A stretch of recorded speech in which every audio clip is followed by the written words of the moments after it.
today we have 3 guests.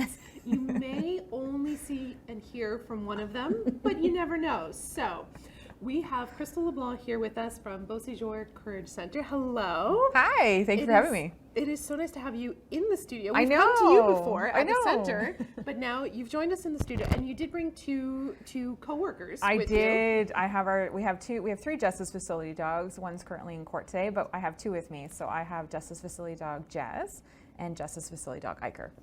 Yes, so if you happen to hear some bumping noises or see some movement. See me sidetracked. Yes. If you see Tosh completely not paying attention Don't. to what Squirrel we're doing. moment. Yeah. It's the dogs. Yes, they are wonderful dogs. For those people who haven't heard you on the show before or don't know about the center and about Justice Dogs, tell us a little bit about who you are and who they are. Yeah, the center's been around since 1997. It's obviously seen a lot of growth, which is sad. Like, really, we should work ourselves out of working. Like, I should be looking for work right now, but we just kind of grown a lot. In 2019, we built the first trauma center of excellence in New Brunswick. And really what we offer is a trauma-informed service from A to Z for victims of crime, people with mental health issues. And we also see perpetrators as well. So everything from housing to counseling services. Our Justice Facility dogs are the only accredited facility dogs in New Brunswick, along with a facility dog in St. John working at a child advocacy. And their job is really to support victims of crime as they navigate the entire justice process, whether that's being with them when they go to police for the first time, being with them during maybe a forensic medical exam, and going in the witness box directly when they testify in court. So I don't know how we worked without them. They seem just so critical now to everything we do and everything that we are, really. Absolutely. I think the last time we came out and visited your actual location in Shediac, we were discussing the building of the daycare center. Little Courageous is the name of it, correct? Yep. And we're how many years out from that now? 2, 3? I think we've probably about 2 years left before we should open. Okay. So again, like last year, this year's Run for Women, those proceeds will go towards helping us renovate. It's 2 things. We need to make sure that the Early Childhood Learning Center meets all the requirements to fit the permit, but also that it's specifically in order to address children who have experienced trauma. So that can be anything from sadly being exposed to domestic violence, maybe being a victim themselves in the home. It could also be that they went through a loss. Maybe they lost their mother to cancer or they lost their cat.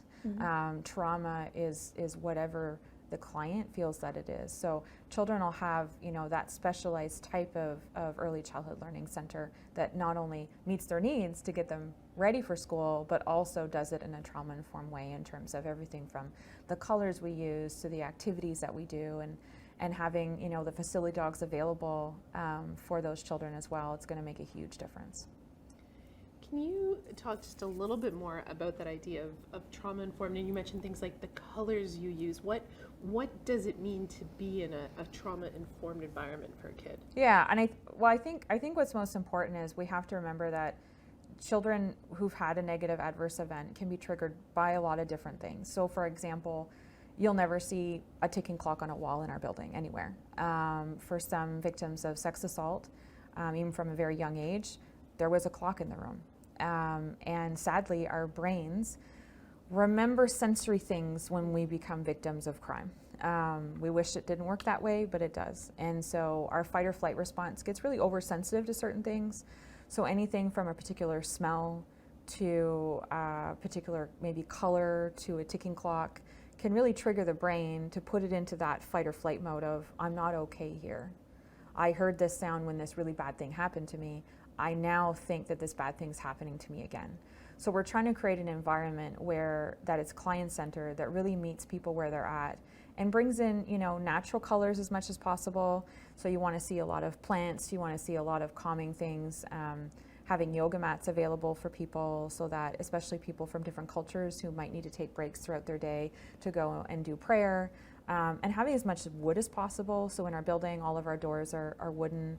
All of our handrails, when they're stairs, are wooden. Wood is very, very grounding. So everything from the lighting that you use, so not relying on commercial LED lights, using lamps, to using the dogs for weight, to ground them in the moment, to say, you're going to have to talk about things that were really scary. and they're going to remind you of that really scary time, but we're telling you by the physical space and by who we are and how we do things that you are safe to remember.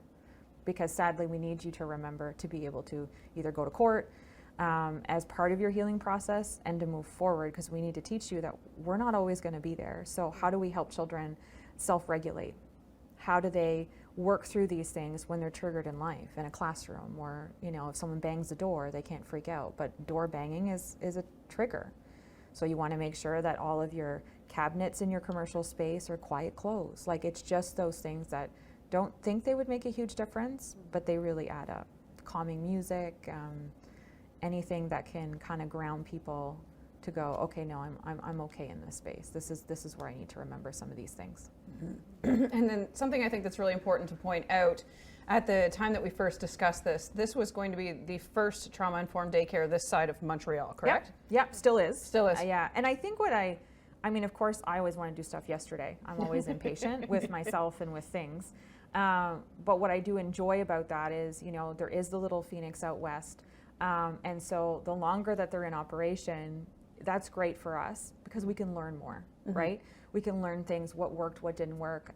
They partner with the university out there to do evidence-based, research. And so we can actually have a look at, okay, what does that look like? And, what university are we partnering with here to do some of that research of our own? And what might work out west might not speak to Eastern Canada and to the Maritimes. So what are some things that we might have to do a bit differently? So for us, the more time that goes on for the other facility just gives us more research and more data on what's working and what's not working. You don't need to reinvent the wheel. You want to partner with people that are doing it right and for the right reason, and bring those gems to your community when you can. Absolutely. Yeah. Talk a little bit more about what it will take to open the doors fully and to have this the way you envision it. Yeah, I think we do need to make a decision on language, because a lot of early childhood learning centers need to be French or English, and I think that's always a big challenge for us, because we live in a community where people speak fluent English and French together, same sentence. So we have to look at where the need is. We have to also listen to government in terms of what they're saying the need is in terms of space. So we do need to make those decisions. We need to renovate certain aspects of the building to create that trauma-informed feel. We need to modify some lighting to bring in some natural daylight. We need to do some renos in order to get enough children in that space. And then we need to have the training component and purchasing of all the supplies to create it as a trauma-informed daycare. So it's kind of that two-step approach. And so we're really hoping that with this year's Run for Women, we will then have the seed money to actually break ground and start to make some of those changes. So we're excited. Excellent. And that's a good flow into the shirts you ladies have on. Yes. They both have years past Run for Women shirts on. I'm wearing one of the sponsors shirts this year. They've been sponsors for quite a few years now. So let's talk about the upcoming Run for Women now. Let's get down to the nitty gritty first and foremost, date and time and location. Yeah, so the Shoppers Drug Mart Run for Women is a national event that goes across Canada. We're always one of the early events, so taking place May 5th. We've moved to Centennial Park this year instead of on Millennium. When we did that last year, I really liked it. Like having it, at the bottom where the pond is, and having that as kind of the place where we all unite together. I'm really excited about that. We do have a morning run time. It's not too early. And people come from different places to do the event.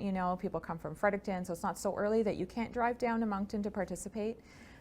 People can register individually. We really hope that people register as a team. That can be a business team, that can be a class, that can be a spin class that decides to get together to do this. That can be family that gets together.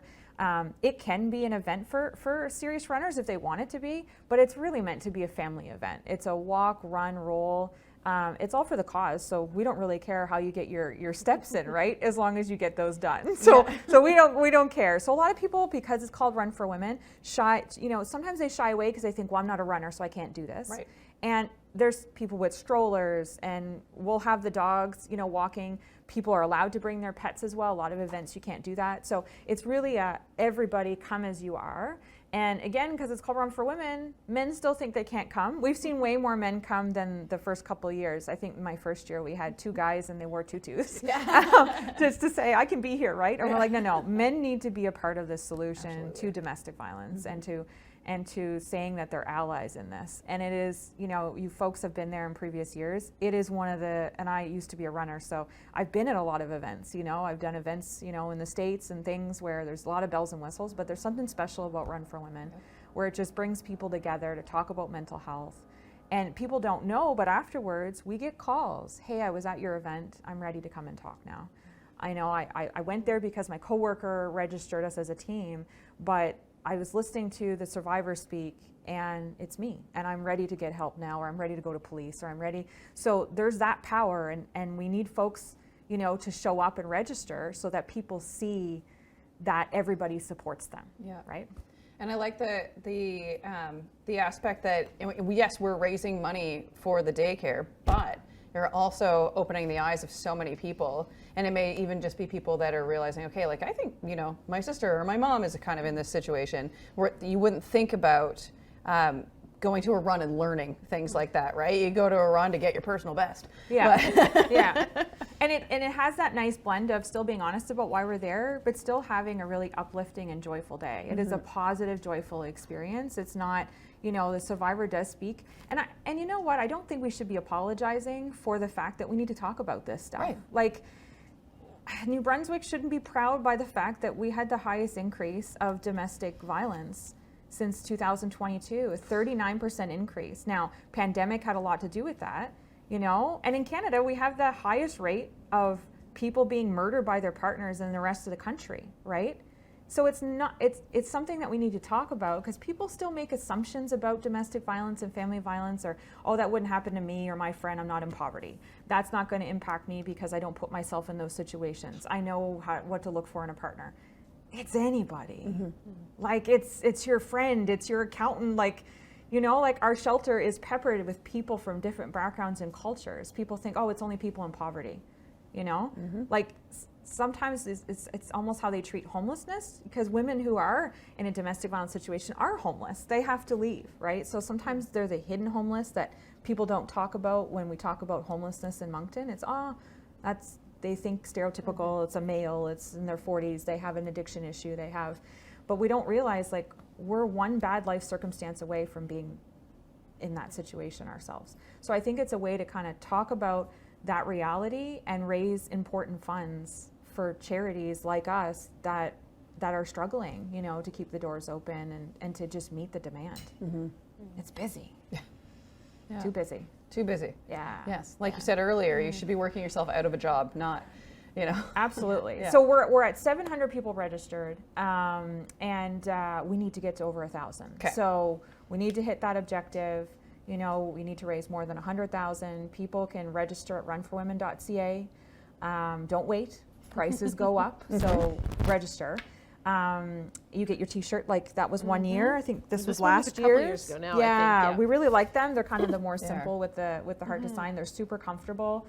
It's a Yeah, beautiful they're great sea of shirts. blue. You know, watching those people on the pond and all coming together for an important cause. And imagine the message that you're sending to survivors, that you're taking the time. You know, and it's usually a beautiful day. We always order sunshine. We've never had bad weather. No. Now I'm going to jinx us all. But you're going to look at me just a sopping wet mess and say, "This is you." Talked about this on the show, and now it's, you know. It's true. Yeah, I will, it's always a like, beautiful huddled at the day. back of a stage with a microphone, trying not to get electrocuted. Yeah. Yeah. It's going to be nice. It's Yeah. going to be nice. We promise. But like you say, it is a very welcoming environment, and it's Yeah. very much like, if you are someone who is not a runner, who does not think they want to sign up for a 5K, that's not your vibe, this is an event that is still for you, because that is me. I am not a runner. I will not run. I Yeah. will walk, which is what Yeah. I've done every time I've done it. But I am not the type of person who would normally sign up for an event like Right. that, because I don't run, because I don't think of myself in that sense. But I am part of this community. I'm Yeah. supportive of what's happening. I want, you know, my kids to have an understanding of why events like this exist and what resources are out there and that type of thing. So if you're listening, you're watching, you're like, oh yeah, that sounds like a really good event, but I'm not a runner, I'm not a walker. You don't have to be. No. Yeah. Sign up, come out, support, and I believe there's even like there's a 5K route. Yep. But there's also like There's a 5K, a 10K. There's Yeah. also If you are 1K serious. for yes. For those serious can do people. more. Yeah. But I mean, even people that do 10Kers, right? They walk it Yeah. as a team or I'd say probably 60-70% of people that are there are walking it. It Absolutely. is a Oh, yeah. family walk run. It's not a Boston qualifier or anything like that. But I think for a lot of people, it creates opportunities to talk to their kids about certain things, to talk about mental health. How is school going? And like they mentioned today, it's okay to talk about things. So it's a way to kind of create conversations that you wouldn't maybe organically have either with your family. And don't forget about swag bag. We didn't talk. true. We didn't Oh. talk swag. Yes. Wow, Let's that talk didn't even swag. what talk? Get it together. We didn't talk swag. Let's talk swag. 'Cause every year it is like the small size shopping bag from Shoppers Drug Mart, and things are literally falling out of it. That's how full these bags are. They're incredible. Yeah, Shoppers Drug Mart is amazing at getting sponsors who just care about women's mental health, and they recognize that women are 2 times as likely to have anxiety, and it is very much a predominantly female problematic. So they go to companies to say, can you support the cause, and do you mind showcasing some of the items, and it's a message to those companies also support mental health. So it's usually over $100 in product. There's always some Burt's Bees lip balm. There's always shampoo. There's always stuff too that isn't travel size, which is lovely. Yeah, full size true. bottles of things. So it's well over $100. So we hope that people who are listening today view it as a win-win.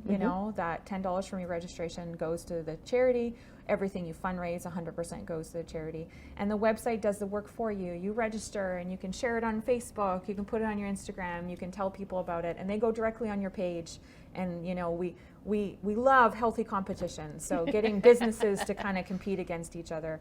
And then you get the swag bag, and we hope you see it as a win-win, right? Yeah, absolutely. Another cool thing that you get is instead of the medal, you get what is called a finisher's bracelet. So you can wear it every day as opposed to a medal that you could wear every day, but people might start to question you if you show up every day with it on. So the finisher's bracelet, always gorgeous.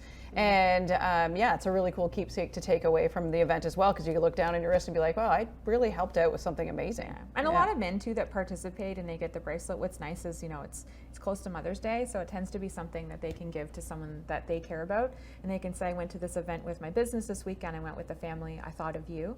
This is something that I got for participating, and I'd like to gift it to you so you can wear it proudly and think of me when you wear it, that I did it for women's, mental health. So they often like to gift it to women in their lives. So it's not a loss for the guys participating either, right? That's nice. Quite often I don't need a lot of the products that come in the bag, and I keep them in the bag until we get closer to Christmas, and the call goes out for Princess in the Purse and various organizations like that, and a lot of the products that I wouldn't normally use. Some of them I keep, especially there's usually like some running specific things for like if you're sore after you do 5K. Those I keep and use. Everyone's house smells like the A5s the balm, rub. the blister tape, those kind of things. You're Those also get married used, to a triathlete, so they're useful. No, because these ones are mine. He's got his own special collection, right? Right. Don't touch my swag bag. No, I'm like, now I have my own little one for the, once or twice a year I do something, and whatever isn't going to be used in our house, we make sure to donate it back. So Absolutely. it does keep that sense of like, it's just all part of the supporting the community, right? Yeah, I agree. So let's do where to sign up. And you probably don't know off the top of your head, but when is the next price increase? Because we're getting closer to the date, so there must be another increase coming soon. Yeah, so as you get closer, so leading up to the day of the event, it will be more expensive. So why wait? Yep, today. Do it. A lot of people are, I'm going to wait, more money goes to charity. No, we get the same. Right. The sooner the better. And at the event, we will have a push too for an early bird sign up so that it's even more economical for people. And we had like over 200 people register at the event last year, which is a huge message about how much fun it is. Like they're there and they're like, oh, I'm registering now. This was so much fun, right? And it makes it easier for us to try and get the numbers that we need. We understand there's so many events and there's so many causes and people are being pulled like octopus, right? Like it's really hard. And so we try and make it really easy. So for registration, you go to runforwomen.ca. You click on Moncton for your city. And that's fine if you want to do it elsewhere, virtual. You can still register. People, like I said, can travel down for it, so you still click on the Moncton site. You create a username and password, get yourself registered. They'll ask you your t-shirt size, and then you can create a team. The team names are really funny. It's very true. You know, Yeah. there's the sore legs. One year there was my favorite, we got the runs. I thought that was hilarious. And so you can create a team, you can challenge other people. We did receive a call not long ago from an anonymous donor. So for the month of April, he's going to match all donations up to $25,000. What? And so dollar for dollar. And so we've got April push right up into the run, and we're hoping that that match comes through to that $25,000. So Yeah. it's now more important than ever to get that fundraising done too. And it's easy, right? You know, if you have a goal of raising $100, you know, you bug 5 people for $20, you're done. Like, Yeah. we're not asking you to bug the world. Yeah. And people do different things. They do bake sales. There's a high school in Shediac, Esgiao. They're doing a spaghetti supper with all the funds going to the Run for Women. So people do 50-50s. You also don't just have to bug people on your social media. You can also do like third-party events and kind of get all your funds together. So people like to do that as well. Excellent. If you're looking for a team to sign up on, I know somebody who's got a Yes, team there is going a team here. that is looking for new members. What's your team name? I haven't updated this year, so I haven't Okay. decided if I'm going to change it or not. Okay. I believe the last name I used was the Pickle Planet Peddlers? No, it wasn't Peddlers, because that sounds like biking. Yeah. There was another Okay. word. I can't Something think of the words Pickle right now. Planet. It Something had something Pickle. to do with like feet, though. and- Yeah. Was it? I don't know.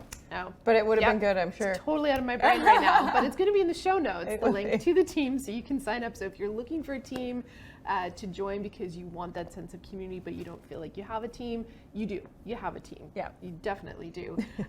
We've got a few members on the team already, and going to try to Add a couple drum more. up some Yeah. some more support and some more fundraising. So if you can't come out and join the walk in person, you can always donate through the team link. That's there as well.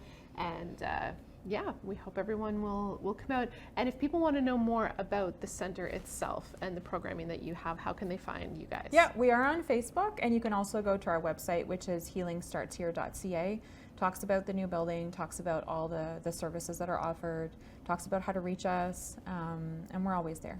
We're there for whatever people need. Excellent. Thank you for coming today. Thank you for having us.